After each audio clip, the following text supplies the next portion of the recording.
하나님 말씀 시편 119편 169절 마지막 절, 시편 119편의 마지막 8절 169절에서 176절 말씀 교독합니다. 169절 말씀 제가 먼저 받들어 봉독드립니다. 여호와여, 나의 부르짖음이 주의 앞에 이르게 하시고 주의 말씀대로 나를 깨닫게 하소서. 나의 간구가 주의 앞에 달하게 하시고 주의 말씀대로 나를 건지소서. 주께서 율례를 내게 가르치심으로 내 입술이 찬송을 바랄지니이다. 주의 모든 계명이 의로움으로 내 혀가 주의 말씀을 노래할지니이다. 내가 주의 법도를 택하여 싸우니 주의 손이 항상 나의 도움이 되게 하소서. 여호와여, 내가 주의 구원을 사모하였사오니 주의 법을 즐거워하나이다. 내 혼을 살게 하소서. 그리하시면 주를 찬송하리이다. 주의 규례가 나를 돕게 하소서. 이른 양같이 내가 요리하오니 주의 종을 쳐주소서. 내가 주의 계명을 잊지 아니하리이다. 아멘. 여호와여, 나의 부르짖음이 주의 앞에 이르게 하시고, 여호와여, 나의 부르짖음이 주의 앞에 이르게 하시고, 이 표현이 마치 우리 온 인류가 하나님 앞에 부르짖는, 하나님 앞에 나의 부르짖음하는 이 표현이 온 인류가 개인이 다 함께 합창을 하는 나의 부르짖음이 주의 앞에 이르게 하소서. 좀 그런 간구함이 있겠다. 오늘은 아마 이 표현에 어떤 응답, 그렇게 우리가 좀 방향을 한번 나아갑니다. 정확하게 응답보다도 하나의 그렇게 개인이 온 인류가 참 주의 앞에 간구를 하는 그 자세가 있겠다. 그런 형태가 있겠다 봅니다. 오늘 인류사 주제는 오늘이 23번이네요. 23번. 유엔의 의미입니다. 유엔은 이 유엔이에요. 유엔의 의미. 유엔의 의미. 현재 우리가 살고 있는, 현재 우리 인류사, 인류, 지금부터 유엔이 언제 생겼느냐 하면요, 지금 현재 우리 연대하고 같아요. 예를 들어서 내가 지금 1952년생인데 유엔은 1945년생이라. 연대가 거의 비슷해요. 지금 현재 내 연대하고 유엔하고 연대가 거의 비슷하다. 지금 유엔이 창설될 때가 그때 사는 사람이 아직도 있다니까. 그러면 지금 현재 전 인류가 유엔을 모르지 않잖아요. 유엔 모르는 사람이 없어요.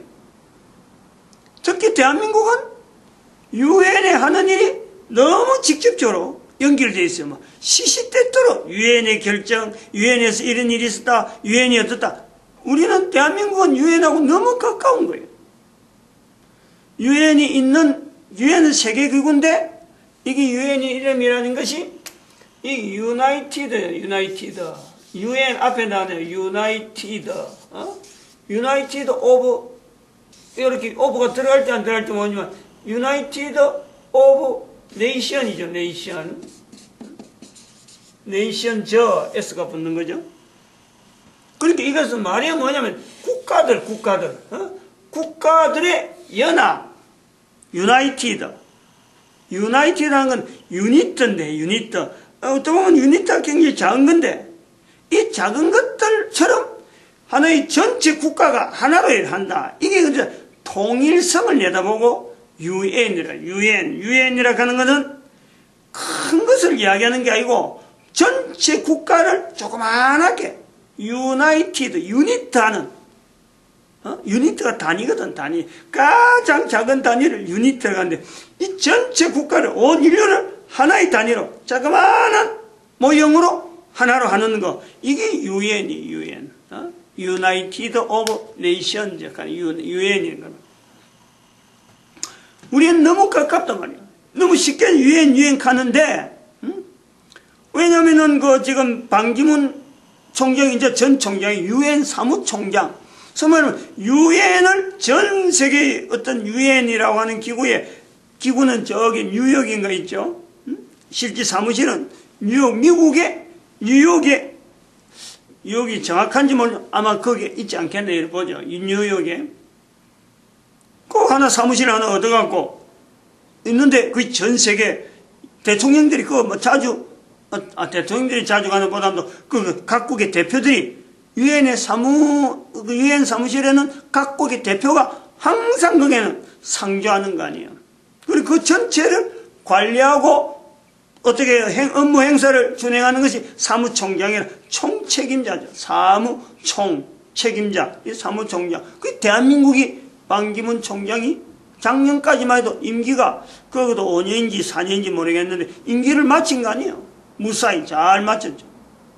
얼마나 우리가 유엔에 가까운지 몰라요. 더구나 대한민국은 유엔이 가까운 것은 유엔이 창설되고 1945년에 창설되고 유엔이 창설된 이래로 유엔의 어떤 기구에 가장 혜택을 많이 본 나라가 대한민국. 1950년도에 유엔이 파견한 국가들, 유엔이 전체적으로 한국 동란 때 한국을 도우자. 그래서 유엔이 도울 국가를 막 모은 거예요. 어느 국가 막 도와주세요. 유엔이 도와달라 그런 거죠. 그러니까 각국에서 그럼 우리나라도 유엔이 요구한 대로 나라를 대한민국을 파송하겠다. 우리나라도 하겠다. 그래서 모인 것이 16개국이라 16개국. 오늘날 우리 대한민국도 이제 나라가 크니까 힘이 있으니까 저 뭐 소말리아라든지 이런데 각 나라에 나라를 우리 사람을 좀 파견해 주세요. 우리 이런 부분을 좀 맡아주세요. 그러면요 우리가 파병하는 거예요. 지금은 옛날은 우리가 전쟁터에 있을 적에 정말 아무데도 도움을 받지 못할 때 북한에서 쳐들어왔을 적에 전쟁 준비가 안 돼 있는데 해방되고 전쟁 준비가 안 돼 있는데 이 유엔도 마찬가지예요. 형성하고 아무것도 지금 없는데 뭐 아무것도 없는데 대한민국에서 전쟁이 일어났는데 도와달라고 하니까 어떻게 이걸 처리할지 몰라갖고 쩔쩔매던 그런 시기가 있었단 말이에요. 근데 대한민국에서 전쟁 파견 때문에 사실은 유엔이라는 것이 하나의 조직으로서 이게 전 세계에서 필요하다. 대한민국이 덕을 봤기 때문에 대한민국이 나름대로 전쟁을 해갖고 이겼기 때문에 유엔이 필요하다 하는 당위성이요. 이게 되는 거예요. 그러니까 유엔이 결성하는데 대한민국이 아주 결성보다도 유엔이 현재적으로 자리를 잡는 데에 이렇게 힘있게 나아가는데요. 아주 결정적인 역할을 한 것이 또한 대한민국이에요. 대한민국. 대한민국하고 유엔하고는요. 통일 우리나라에 해방된 것부터 시작해서 여기까지 넘어오는데요. 다른 사람들이 예서로 볼지 말죠. 우리 대한민국은 이건 아주 직접적인 관계가 있다 보는 거죠. 직접적인. 왜 이런 구조를 가지고 대한민국과 유엔하고 구조를 해서 연결할 수 있느냐 그럴 때에는 유엔이 생기기 전에 이렇게 국제적으로 우리 요래 한번 결성을 해보자 하고 한 것이 없었느냐? 유엔이 처음이냐? 그게 아니라고요. 지난번에도 제가 이런 거 비슷한 이야기를 했어요. 유엔을 영어로 유엔이라 하지만은 이것이 이제 번역하면은 국제연합이에요. 요거는 국제연합. 요렇게 연합이라 유나이티드를 통해서 연합이란 말을 쓰면은 연합이란 말을 쓰지 않고 영문으로는 제가 어떻게 표지하면 모릅니다. 너무 오래돼갖고 제가 사실 잘 자세히 공부를 안 해서 그 앞에 있는 것이 국제연맹이라는 게 있죠. 국제연맹이에요. 이거는 연맹이라 하는 말 하는 거고 연합이란 말 하는 거 이 차이가 있는 것이 유나이티드라 하는 것은 이렇게 각자가 자발적으로 우리도 거기에 동참하겠다. 즉 유엔이 강령을 시행하고 만들어놨을 때 우리도 동참하겠다. 어쩌면 참여하는 사람의 자발적인 요소가 있는 거예요. 그런데 연맹은 그게 아니에요. 강제성이 있단 말이에요. 강제성. 어떤 일이 있을 적에 이쪽에서 일이 있어갖고 그 연맹에서 만약에 사람 필요하다. 당신이 꼭 오세요. 이래요. 꼭 와야 되는 거예요. 꼭 무슨 일을 해야 되는 거예요. 안 하면 안 되는 게 연맹이라. 연맹 안에 조직된 사람은 이런 데서 어떤 일이 생기면 꼭 해야 되는 그런 일이 연맹인데 연합은 그게 아니에요. 그렇게 하니까 안 오는 것이 있으니까 연맹 자체가 깨져버리는 거예요. 즉 그것이 깨지는 것도 이것도 2차 대전 때문에 깨지는 거지. 연맹이 기능이 안 나오니 2차 대전이 생겼는데 연맹을 만들어 놨는데 이거 연맹을 통해서 하면 어떻게 조절이 될 수 있는데 2차 대전의 발생 국가 자체가 연맹에 속해 있는 나라끼리 서로 싸우는 거예요. 그건 어떻게 되나 그게? 그게 국제연맹 깨진 거예요. 그런 것을 발판으로 해가지고 다시 한번 일으키자 하고 생긴 국제연합이기 때문에 국제연합이 생길 때는 지금은 모든 나라가 국제연합에 유엔에 가입되지 않는 국가가 없는 거예요. 국가라고 하면 일단은 유엔에 가입하는 것으로 이게 국가의 인정을 받을 정도로 유엔의 기능이 굉장히 높아진 거예요. 지위가. 근데 이렇게 높아진 이유가 유엔은 필요하다. 나도 들어가자 너도 들어가자 하다 보니까 들어가는 사람이 가입한 국가가 가입하지 않은 국가보다 많다 보니까 가입하는 것이 훨씬 도움이 되니까 사람들이 이제는 전부 다 가입하다 보니까 북한 같은 것, 북한 나라도 가입은 대한민국보다 먼저 했는지 하여튼 동시에 가입했는지 북한하고 한국하고 가입하는 문제 때문에 막 신경하다가 동시에 가입하는 거로 어떤 그걸 받아서 국가로서 이제 받아들였는데 유엔에서 지금 압력 넣는 것도 북한을 하여금 탈퇴시키겠다. 유엔에서 탈퇴시키겠다 그러니까 북한이 지금 쩔쩔매는 거 아니에요. 하나에. 근데 탈퇴시키면 나라 없는 그게 되니까 어떤 국제적으로 보호받을 장치가 하나도 없다 보니까 북한이 일종의 연맹에서 탈퇴되는 것이 하나의 두려운, 하나의 어떤 징계란 말이에요. 징계. 그런 위치까지 있다, 유엔이. 유엔의 위상이 그렇다. 요런 점에 유엔의 의미를 지금 이야기하는 거예요. 유엔의 의미를. 아니, 무슨 뜬구름 없이 갑자기 인류사 주제에 왜 유엔의 의미를 이렇게 주제로 삼아야 되느냐? 요거 이제 일단 의문이 되는 거죠. 첫 번째.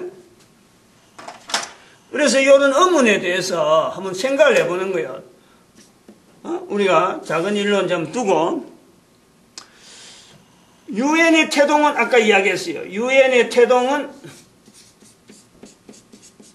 유엔이 이제 어떻게 생기게 되느냐 이걸 할 때는 분명히 1945년으로 보냅니다. 이 1945년이라는 것 자체는 2차 세계대전이 이제는 종반에 들어가면서 이 전쟁이 1차 대전 생겨갖고 국제연맹 했는데 1차 대전 생겨나서 국제연맹 했단 말이에요.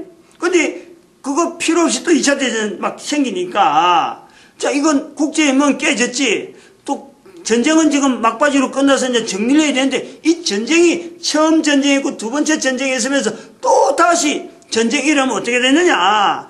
전쟁에 대해서 이걸 도대체 어떻게 처리하는 것이 이 전쟁이 무난하게 처리할 거냐. 이런 문제 때문에 여기에 대해서 문제를 해결할 수 있는 당시의 큰 나라들을 상임이사국이라 하는 이름을 줘가지고 5개 국가를 추측을 해가지고 이제는 유엔이 결성이 된단 말이에요. 1945년에 5개 국가는 몰라도 돼요. 지금 별로 있으나 마나 한 정도로 지금 우리는 워낙 유엔에서 너무 잘하는 거예요. 옛날에 상임이사국하고 막 애우고 이랬는데 문제는 여기 하나 우리가 걸어봐야 될 게 있어요. 왜 유엔이 생기게 됐을까 하는 문제는 퀘스천 마크잖아요. 이사국 국가, 상임 이사국 국가들끼리야 생겨야 되겠다. 당대에 있었지만은, 그럼 당대에서 문제 생겼으면 해결했으면 없어져야 되는데, 이게 계속 있는 거 아니에요? 그럼 여기에 유엔이라는 것이 왜 이게 남아있었을까? 왜 만들어졌을까? 하는 문제는, 의문은 우리가 다 가져봐야 되는 거예요.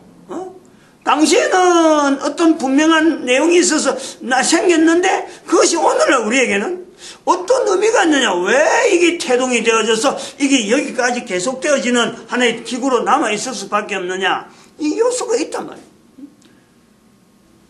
분명히 세계국으로 있는데도 불구하고 모른 채 내가 그거 모른다 하고 넘어갈 내용은 그거는 관심 없으면 하면 되지만은 인류사 주제로는요 이게 분명히 어제가 되는 거죠. 유엔이 태동된 내용에 대해서는 연결해야 될 요소가 있다. 그래서 이 부분은 일단 어떤 캐션 마크를 넘겨두고 두 번째 우리가 보는 거죠.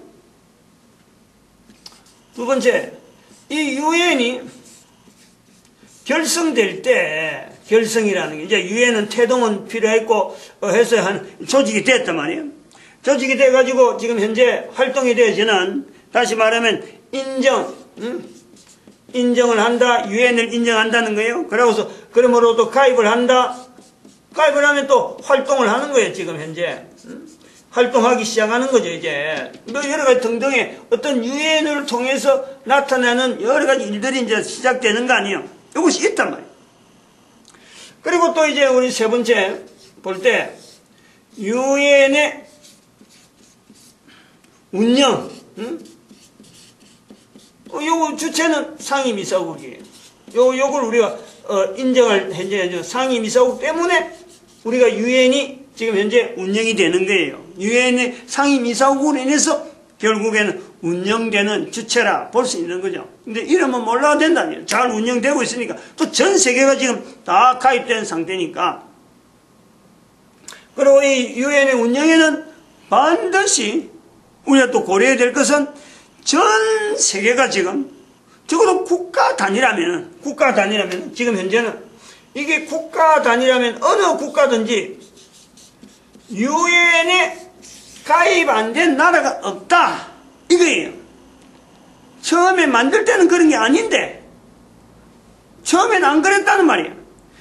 2차 대전이 끝나면서 이 전쟁을 어떻게 처리하는 게 좋겠느냐 이게 주목적으로 그걸 처리하면서 잡무가 잔잔한 문제들이 있어서 그런 거 처리한 중에 대한민국에서 한국 동단이 일다 보니까 전 세계 사람들이 이목이 유엔의 결정, 몇몇 안 된 나라 결정이지만은 그 결정에 모든 나라가 동참을 해서 적어도 16개국이 국가를, 그 나라 국민들을 사지로, 전쟁터로 몰아넣는 분명한 하나의 중심점이 유엔이 된 거예요. 여기서 또 그렇게 지원을 했는데, 유엔이 지원했는데, 대한민국이 성장하는 거예요. 번영한 거예요. 그냥 뭐 전쟁통에 막 사그라져 버렸으면요. 유엔도 아마 사그라질 수 있죠. 유엔 자리가 저렇게 안 나올 수 있죠. 근데 유엔이 결정해갖고 파병했는데 나라 하나가 전 세계에 영향을 주는 국가가 됐다. 이러니까 지금 현재 전 세계가 유엔에 가입하지 않으면은 나라 형태가 안 되는, 나라 운영이 안 되는 거예요. 그럼 여기서 전체 국가가 가입하는 요 요소, 대한민국이 성장하는 요거하고 연결해서 전 세계 사람들 하나의 모델을 보는 거예요. 유엔이 지원하니까 대한민국이 성장하더라. 요거 하나가 전 세계 모델이 되니까 사람들이 지금 국가 단위에 모든 나라가 다 유엔에 가입해서 전 세계가 지금 유엔이라는 체제 속에 하나의 단위 형태로 지금 말한 대로 원래 원하는 대로 유나이티드 오브 네이션즈처럼 네이션즈로 해서 전 세계가 이렇게 국가 형태, 하나의 국가 형태로, 하나의 단위 형태에서 유엔 산하에 모든 나라가 있는 것처럼 지금 돼 있잖아요. 그래서 무슨 문제 생기면 전부 다 유엔에 들고 간다 하잖아요. 나라끼리 문제가 있다. 그럼 유엔에 가서, 유엔의 어떤 여러 가지 기구 중에서 대한민국의 영토 문제, 일본과의 영토 문제, 만약 독도 문제가, 지금 현재 단위 국가 사이에 일단 영토 문제에 난다. 어디 가서 이 문제를 해결하느냐? 유엔에 간다 이거죠. 그렇게 지금 하나의 유나이티드 오브 네이션즈가 돼가지고 지금 국가 단위의 문제를 해결하는 어떤 결정기구처럼 자리를 잡아가는 그런 과정 중에 있는 거예요. 처음에 생성과 나중까지 이래 보면은 처음에는 이런 걸 가지고 유엔을 결성하려고 한 건 아닌데 세월이 지나다 보니까 지금 엄청나게 유엔의 지위가 높아가 있다. 그러면은 우리가 보는 거예요. 유엔에 앞으로 나아가는 걸음이 우리 국가에 지금처럼 뭐 유엔에 도움받는 형태로 갈 것이냐, 안 그러면은 또 다르게 국제연맹이 없어졌다, 안 그러면 또 이 전체를 다루고 있는 이 국가 단위가 또 어떻게 변형돼 가지고 각 나라에 해를 끼치는 단위로 되지 않을까? 요 요소가 있는 거죠. 그것을 전제로 하지 않고 유엔이 항상 각국이 다 바라는 대로 좋은 일만, 나라의 좋은 일만 해서 각 나라가 다 가입을 원하는 쪽으로 할 거냐, 갈 거냐 계속. 아니면은 나라가 다 가입됐는데 이제 더 이상 가입될 요소가 없잖아요. 그러면 어떡하겠어? 유엔이 변형이 돼가지고 나라를 각 나라에 대해 통치하면서 유엔이 판결해버리면 나라가 쪼개져 버리고, 지금 현재 독도도 그런 문제, 우리나라 문제 있잖아요. 우리나라는 우리 다른 게 분명한데 일본이 시비를 걸어갖고 힘은 있고 하니까 또 유엔이나 이런 국제적인 위치에서는 일본이 우월하니까, 우세하니까, 아니 이걸 갖고 유엔이 들고 가겠다고 자꾸 하는데 우리는 유엔이 안 들고 가려고 하는 거예요. 왜? 그 가면은 일본이 원하는 대로 판결을 해버리니까. 그러면은 이런 걸 우리가 볼 때 각 나라의 이런 요소들이 일본과 필리핀 문제, 또 일본과 여러 가지 대만과 중국 문제, 이런 문제를 갖고 있는데 각 나라가 다 이런 영토 문제라든지 어떤 주권에 각 나라의 어떤 주권 문제 요소들이 있는데, 이걸 전체를 유엔에게 의뢰하고 한번 의뢰하고 그 판결을 인정하고 또 그 판결 인정된 것에서 다른 나라가 다 추인하고 추인 다른 나라도 인정해 준단 말이에요. 말은 이런 게 들어가면은 전체 국가를 결국 누가 통치하는 형태, 통치 형태가 그 나온다. 유엔이 각 나라를 통치 형태가 나오는 지금 요소를 본단 말이에요. 우리는 분명히 그런 징후를 보는 거예요. 그러면은 이 유엔이 지금처럼 사람들이 이제 각 나라가 그 안에 이미 들어갈 것도 이제 더 이상 없고 다 전부 다 하나의 유엔 밑에 다 있는 것 됐을 적에 유엔이 지금처럼 그 기능이 순기능, 도움이 되는 기능일까? 아니면 이것이 변질될 요소는 없느냐 이거예요. 뜨끔하게 되는 거죠. 이럴 때는 이런 내용에서 유엔의 의미라는 요소를 한번 보는 거죠. 한 번 더 보는 거예요. 분명한 어떤 개연성은 있겠다. 왜냐하면 처음에 이런 요소를, 이런 위치를 생각한 건 아니고 대한민국 때문에 어떻게 보면 유엔이 이렇게 확장될 수 있는 분명한 걸 통해서 각 나라 영토 문제까지 개입할 수, 가만히 있는 영토 문제까지 지금 현재 있으면서 분쟁되는 이런 문제, 이런 것까지 개입해갖고 재판할 수 있는 위치에까지 있으려고 생각도 못했다는 거예요. 그럼 앞으로는 현재는 생각도 못할 더 어떤 사건들이 얼마든지 나올 수 있을 텐데, 유엔이 이런 위치가 모든 국가에 의해서 참 연합이라 하는 위치라 하는 이런 기능 참 자발적으로 적극적으로 가입함으로써 움직이는 이런 어떤 기능이 이제는 더 이상 요구되지 않는 이런 시점에서 지금 현재 우리가 그건 분명히 보는데, 유엔이 만약에 거기에서 통치 기능이 나온다면은 어떻게 볼 거냐, 어떻게 할 거냐, 이런 것에 대해서요 우리는 유엔의 의미를 한 번 더 새겨보지 않을 수가 없잖아요. 그래서 여기서 우리가 한번 요 문제를 이제 이야기를 하면서 들어가기 전에 하나를 우리가 연결해 봐야 될 부분이 있단 말이에요. 이 유나이티드라 하는 이 내용에 유나이티드란 말이 참 어찌 보면은 좋아 보이는데, 이 말이 가지고 있던 어떤 역사적인, 안 그러면 어떤 흔적들을 한번 살펴보는 거예요. 왜 이게 해피하면 나라들을 유나이티드라 했을까? 아니면 국제연맹 같은 아마 어셈블인지 모르겠어요. 어셈블. 그래서 조립, 모으는 거. 서로 간에 한 국가가 없으면 안 되는 기능, 그러니까 필수적인 기능을 요구하는 거. 이게 아마, 연맹의 어떤 기능이 있는데, 이 유나이티드는 개별적으로 참여하는 거라면 하나 독립되어 있는데, 독립되어 있는 거를 이렇게 자발적으로 자기들이 모아서 유나이티드라 하는 이 개념이 있는데, 이 개념이 왜 유나이티드라 했을까 하는 것에서 우리는 한번 찾아보는 거죠. 그것이 계속해서 유나이티드로 가느냐 이거예요. 유나이티드로 한 것이, 유나이티드로 된 것이 계속 유나이티드에서 독립적인 형태로 가느냐라는 거예요. 그럼 거기서 우리가 볼 때 유나이티드 네이션, 지금 유엔 밑에 있는 각 나라가 과연 독립적으로 계속 유지될 것인가 비추어 볼 수 있다는 거예요. 제일 우리 가까운 것이 우리가 뭐예요? 우리가 할 수 있는 것이 USA죠. USA. 응? 거꾸로 할까? 이건 좀 많이 써봐야 될 내용이 있어갖고.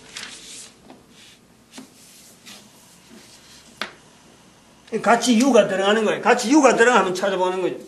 USA라고 하냐, USA. 요즘 이 말, 워낙에 미국을 USA란 말 쓰니까 안에 USA란 말이 뭔지를 잘 따지고 들려고 하지 않죠. 여기도 들어가니 유나이티드입니다. 유나이티드 스테이트죠. 스테이트스, 여기 S가 붙는 거예요. 스테이트, 주란 말이에요. 오브 아메리카죠, 아메리카. 유나이티드 스테이트스 오브 아메리카 이래 되는 거예요. 그럼 여기 유나이티드는 들어간단 말이야. 또 하나, 여기 UK라는 것도 있잖아요. UK를 그럼 잘 모르는 사람들이 있어요. 이거는 또 유나이티드 똑같아요. 유나이티드 오브 킹덤이에요. 킹덤. 이거 뭐냐면 이거는 대영제국 영국을 유나이티드 오브 킹덤이라네. 또 다르게 하면 또 이 사람들은 또 The Greatest of British 이렇게 하고 영국을 또 그렇게 모르는 게 대영제국. 이럴 때는 The Greatest of British 이렇게 하고 한편은 또 United Kingdom 간단 말이에요. 요런 게 요것이 일종의 제국이라 하는 우리가 제국주의라고 하죠. 제국주의. 제국주의란 말이 나올 때 그 제국이라는 의미가 여기 있는 거예요. 여기 유나이티드라 하는 말이 있단 말이에요. 딱 말하면 미국의 50개 주, 큰 땅, 각 주가 어떤 헌법이 있고 자치적 능력이 있는데 그것을 하나의 전체적으로 연방국가를 만든다. 그래서 나온 게 유나이티드 스테이트 오브 아메리카 이래 나오는 거예요. 유나이티드. 영국도 마찬가지야. 킹덤. 즉 영국은 4가지 웨일즈나 이쪽에 잉글랜드나 또 다른 하나 스코틀랜드 그 다음에 저쪽에 아일랜드 4개 주가 있다만 4개 주. 이 4개 주가 있는 걸 이게 자체가 하나의 킹덤이에요. 킹덤. 왕국이라면 왕국. 각 왕국인데 이것을 하나의 통제를 하면서 이제는 유나이티드 오브 킹덤 이라는 거예요. 그러면 그것을 지금 볼 때 유나이티드라고 볼 수 있느냐? 지금은 단위국가예요. 미국도 이제는 단위국가예요. 미국이라 그러지. 거기에 뭐 각주 어떤 그걸 우리가 누가 개별적으로 하나요? 미국하고 같이 보면 하나로 보고 영국하고 같이 보는 거예요. 이런 개념이 있다라는 거예요. 그러면은 지금 현재 유엔이란 어떤 나라가 하나의 우리 모든 인류가 지금 다 속해갖고 빠지면 막 둘둘 벌벌 떠는 이런 위치가 있는데 유엔이 지금처럼 순기능만 있을 것인가 하는 것을 우리는요 염려하지 않을 수가 없어요. 유엔의 결정이 무조건 바른 것인가 바를 것인가 이런 개념은요 사실은 앞으로 없단 말이에요. 보장을 못한다는 거지. 보장을. 근데 여기서 아까 유엔의 결성에 대해서 유엔이 처음에 이제 형성되어질 적에 유엔이란 것이 이제 태동되어질 때에 이것이 왜 이렇게 유엔이 태동되어졌을까 하는 문제하고 지금 현재 유엔이 앞으로 어떻게 되어질까 변질되는 것하고 연결해보는 요 요소 이것을 우리가 보는 거죠. 찾아내는 거예요. 왜 이런 의문을 하느냐? 인류사에서 지금까지 어찌 보면 가장 선하다고 할 수 있는 교회잖아요. 교회 모습에서 가장 악한 모습으로 돼 있는 거 그것 자체가 있단 말이야. 그것이 1945년에 유엔의 태동 문제하고 분명히 연결되어 있다는 거예요. 그건 뭐냐면 교황제도예요. 교황제도. 내가 몇 번 이런 시간을 통해서 이 저녁 시간을 통해서 몇 번 이야기를 하는데 이 부분은요 뗄래야 뗄 수 없는 관계가 있다. 유엔이 되기 전에 국제연맹부터 시작해서 국제연맹이 왜 나왔느냐? 응? 여기서 시작되는 거예요. 국제연맹 다음에 국제연합이니까. 국제연합은 유엔은 반드시 국제연맹의 어떤 모델을 보고 아이고 이거 우리 다른 이름으로 가고 해야 되겠다 하는 것이 있는 거예요. 국제연맹이 없었다면 국제연합도 사실은 생각도 못하는 거예요. 그래서 국제연합이란 유엔이라는 것은 국제연맹을 본을 봐가지고 우리가 이 큰 문제를 국제연합을 통해서 이름을 통해서 한번 해결해보자 해서 형성되었는데 지금 현재 그것이 계속되어 간단 말이에요. 그런데 국제연맹은 어떻게 생겼느냐라는 어떻게 여기서 국제연맹이 생기는 이유하고 바로 교황이라고 하는 이 교황제도하고 아주 밀접적인 관계가 있다.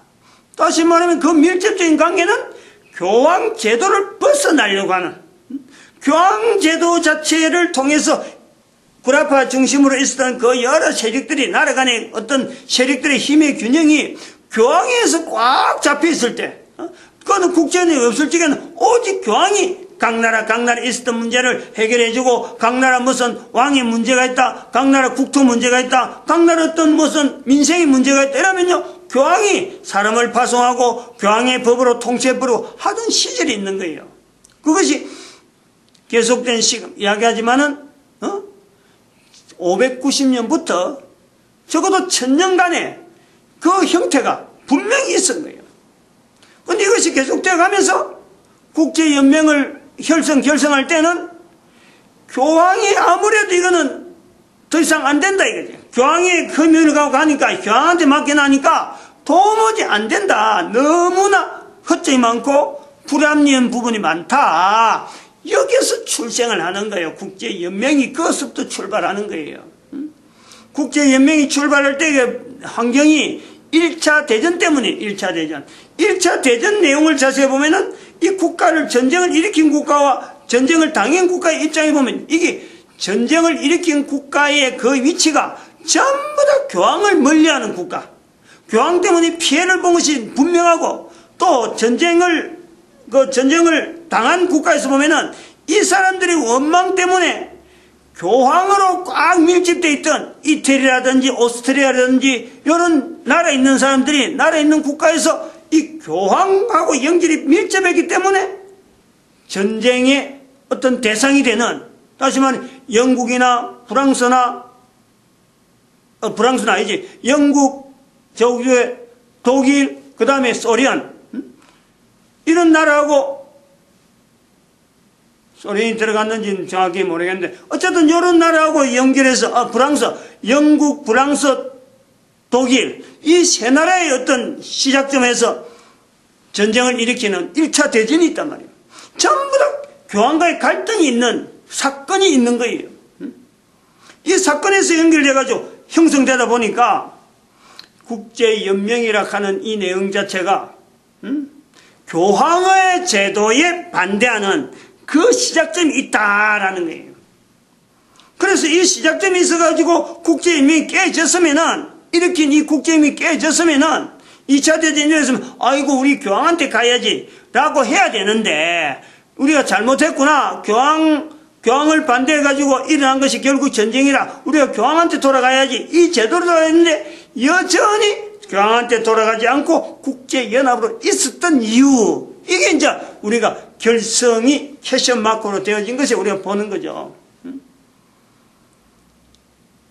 아까도 말씀했지만 이게 국제연맹을 한 나라끼리 즉 영국, 프랑스하고 독일하고가 2차 대전 때는 대전을 일으킨 상대국, 전쟁 상대국이 되다 보니까 국제연맹은 깨지는 거예요.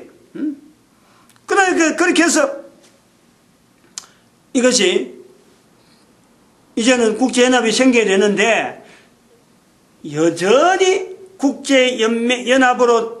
연합의 상태가 있어진 이유 자체에서는 교황의 그 힘이 국제연맹 자체로 갖고 존속이 되지 않을 정도 여전히 거기에서 계속해서 교황이 국제연합에 이게 생성되어지는데 반대적인 위치에서 계속 작용한 거. 그것 때문에 국제연합이요 별도로 교황한테 돌아가지 않고 나라끼리의 단위로 모아지는 요소가 생기는 거예요. 즉 교황이라고 하는 1517년까지로 우리가 개신교가 출현되는 걸 통해서 교황제도가 이제는 끝났다라고 해야 되는데, 교황 자체는 종교적인 요소에서 더 이상 나오지 못해야 된다라고 해야 되는데, 이것이 계속해서 1517년 이후에도 정치적인 조직으로 계속 있는 형태 때문에 국제연맹이 생기고 또 국제연합이 생기고, 또한 국제연합이 생기고 난 뒤로부터 아직까지 계속해서 교황은 정치적인 형태로서의 그 모습을 여전히 유지하고 있는 이 요소가 있다. 요거를 본단 말이에요. 요걸 인식해야 돼요. 국제연합의 시작이라 하는 요소는 분명히 우리 모든 현재적으로 볼 때는 모든 각 나라가 정말 필요한 어떤 요소가 분명히 있는 것은 보이는 거예요. 그런데 이것이 언제까지 계속 이런 요소로 갈 것인가 하는 것에 대한 어구점을 우리가 떨쳐버리지 못한 요소가 바로 이 국제연합이 생기기 전에 국제연맹이 생기게 된 이유, 여기서 교황하고 연결되어 있는 전 세계를 정치적인 어떤 기구로서 다스리는 위치에서 교황이란 자리가 있은 것. 그리고 이 교황이란 것은 정치적인 요소가 아니고 그 천년 이상 전에, 그보다 1000년 이상 전에 모든 사람이 가지고 있는 모든 인간들이, 그건 국가 단위가 아니고 모든 인간 개인이 가지고 있는 종교적인 요소, 이른바 종교령이라고 우리가 호칭을 한다면은 종교적인 요소에서 있는 그 개인이 가지고 있는 그 요소의 최고의 자리에 교황이라는 자리를 두면서 이것을 모든 사람의 중심에 있는 걸 종교심 자체를 하나의 표현하는 중심점에서 교황이라는 것이 등장했는데, 이것이 세월이 지나면서 정치 형태로 바뀌어가는, 즉 이게 변질이라는 요소를 전제로 되는 거죠. 전제. 우리 인간이 누구나 가지고 있는 그 종교심의 정점에 있는 자리에 있음에도 불구하고 이것이 변질되는데, 각 나라가 지금 현재 필요해서 도움을 받으려고 막 가입을 하는 이 국제연합이라고 하는 이 요소에 있는 이 내용이 변질이 되지 않겠느냐. 그건 뭐 비교해보면 너무나 뻔한 거죠. 반드시 변질된다. 그럼 변질된다면 그렇죠. 어떤 방향이겠느냐. 또 하나의 퀘스천 마크가 있는 거예요. 변질된다면은 어떤 방향으로 변질이 될까? 우리 인간들이 각 나라에서 바라는 대로, 또 인간들이 바라는 개인의 어떤 바라는 대로, 그 바라는 대로 변질되느냐, 그 소망한 대로 가느냐, 그거는 개인이 바라는 대로 소망한 대로 가지 않는다 하는 거는 교황 제도를 보면 안단 말이에요. 그 왜 정치 제도로 갈 게 뭐가 있어? 정치 형태로 갈 이유가 없잖아요, 교황이. 근데 가면서 뻗어시 지금 행세를 하고 있단 말이에요. 유엔이라는 것이 선한 방향으로 간다? 기대를 못하는 거예요. 절대 그는 기대를 못한단 말이에요. 기대를 못하지만은 갈 수 있다. 분명한 거예요. 변질된다. 거기에 대해서 우리가 이 내용을 통해서 알려주는 이유는 변질이 되는 게 분명하기 때문에 미리 우리는 준비해야 될 거다. 어떤 방향으로 변질되든지 놀라지 말아야 돼요. 그 놀라지 말아야 될 것은 지금 현재 교황조차 변질돼가지고 인간이 개인이 바라는 가장 중심에 가장 고귀한 부분에 종교라고 하는 그 위치에서 대표해서 어떤 자리가 있음에도 불구하고 변질됐는데, 그 변질되면서 뻗어시 지금 가장 선한 채 하고 있는 이 사탄의 어떤 위치에서 교황이 있는데, 앞으로 유엔이 변질되어 가지고 교황의 위치에서처럼 뻔뻔하게 각 나라를 다 통솔하면서 나름대로 지 마음대로 휘짓고 다니면서 유엔의 결정에 대해서 반발할 수 없는 엄청난 제도 속에서 그냥 유엔이 군림하게 되는 이런 요소가 없겠느냐. 각 나라 사정은 아나무인이고, 그래서 뺄래야 아니면 탈퇴를 하려고 해도 탈퇴해봐야 아무 의미가 없는 이런 내용이 됐을 때에 인류는 도대체 어떤 자세로 가져야 되느냐, 개인이나 개인, 국가는 국가, 어떤 자세로 가져야 되느냐, 여기에 대해서 우리가요 하나의 아까 말했지만 유엔의 의미를 찾는 거예요. 유엔의 의미. 그래서 결론을 내야 돼요. 두 가지 부분에. 첫 번째는 뭐냐면 이제 결론적으로 유엔의 의미는 뭐냐. 유엔은 도대체 우리에게 현재적으로 어떤 의미를 두고 있냐. 분명히 변질되어질 것인데 이런 거예요. 첫 번째는 외형적인 부분이에요. 우리의 국가라는 것은 이거는 개인이 어떤 현재 존재하고 있는 개인의 존재를 각국의 어떤 형태적으로 나라라고 하는, 우리가 뭐 쉽게 나라를 이렇게 옮기고 저렇게 옮길 수 있잖아요. 어떤 외형의 한 사람의 존재, 우리 개인의 인간의 존재에 대한 것에 외형적인 어떤 국가 단위에서 이게 표란 말이에요, 표. 그러면은 이런 국가 단위의 외형이 결국에는 이게 유엔을 통해서 어떻게 되냐면 유엔을 통해서 이게 유나이티드, 전체적으로 가는 이 속성이 있다. 이걸 보는 거예요. 속성이 있다. 각 나라의 모든 어떤 그 내용은, 여러 가지 내용은 이게 하나로 하는 유나이티드라는 속성이 있다라는 것을 우리가 이걸 유엔을 통해서 보는 거예요. 본단 말이에요. 이 속성을 보는 거예요, 속성.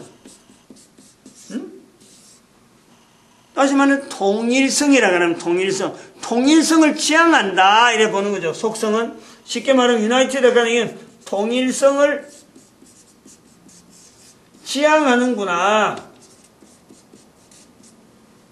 그것이 나중에 엉뚱하게 바뀐다. 그럴 땐 우리는 그거에 대해서 이게 인류는 이런 형태로 쭉 지내오니까 옛날에 1954년에 45년에 유엔이 결성됐다가 지금은 변질된 시기가 왔다. 적어도 500년. 적어도 500년 되면요. 반드시 변질이 옵니다. 변질. 500년 것도 많이 가는 것도 될 수도 있어요. 막 앞으로 100년 이내에 100년 지나고 나면 어떻게 될지 모르는 거죠. 이게 변질 속도가 굉장히 빠르면은 뭐 어쩔 수 없는 거예요. 내가 살아서 그때까지 지켜보는 건 아니고 나는 이미 없으더라도 이 자료가 그때 증가하는 거예요. 그 다음에 두 번째, 유엔의 의미를 보면서 교황의 자리를 볼 때 인류사 전체는, 이건 외형이 아니라 인류사 전체는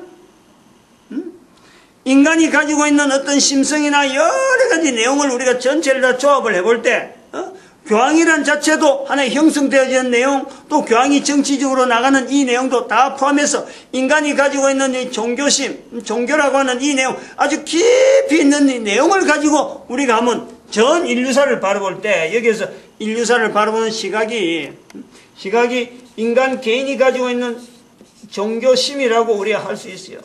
종교심을 가지고 바라본 인류 전체는 결국 인류는 하나로 가는데, 외형의 모습, 국가적인 내용의 외형도 하나로 가는 거는, 이거는 유엔을 통해서 필연적으로 보이지만은, 이 보이는 요소를 보면서 개인이 볼 때 인류사 전체가 한 방향으로 가는, 과거에부터 시작해서 인류사 오래된 내용을 갖고 통해서 지금을 이렇게 쭉 봐도 그렇고, 그때부터 여기까지 지내오는 분명한 어떤 목표점이 있고 그 중심이 있어서 쭉 지나가는 하나의 과정에 있는 어떤 방향성이 있다는 거죠. 하나의 방향성. 우리가 여기서요 결론을 낼 수 있다는 거예요. 국가 전체도 하나의 단위로 하나로 하려고 하는 그런 요소가 있는가 하면은 개인도 결국엔 이런 어떤 외형적인 모습을 통하든지 해서라도 우리는 하나로 가는 어떤 내용인지는 알 수가 없어요. 종교의 내용에 어떤 내용인지 알 수 없지만 어떤 힘은, 하나로라고 하는 이 힘은요 분명히 작용되어지는구나. 이걸 인식한다는 거죠. 인식. 외형을 통해서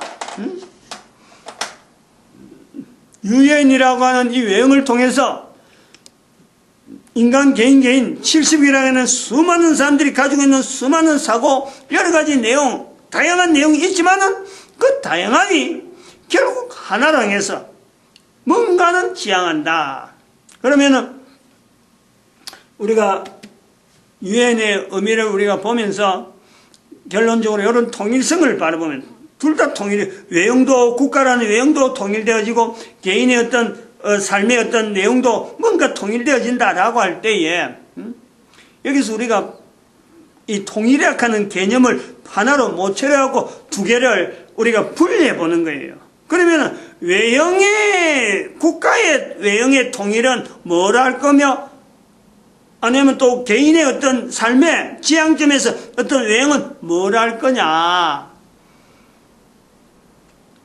국가의 외형의 통일은 결국에는 인류의 마지막 종말이라고 하는 이 요소가 있겠다 하는 거죠. 마지막에 인류는 종말이라고 하는 그 전체 국가가 하나의 요점에서 딱 끝나는 것은 종말일 수밖에 없어요. 인류 전체는 종말을 외형적인 것에서 분명히 온다. 그러면은 인류 개인이 또 추구하는 이 내용이 하나로 되어지는 요소. 이 요소는 결국 뭐라 부를 수 있느냐. 인간이 흩어져 있는 수많은 단위에 흩어져 있는 다양한 종교 형태. 이 다양한 종교 형태가 결국에는 하나의 요소에서 모아질 수 있는 개념이 있겠다.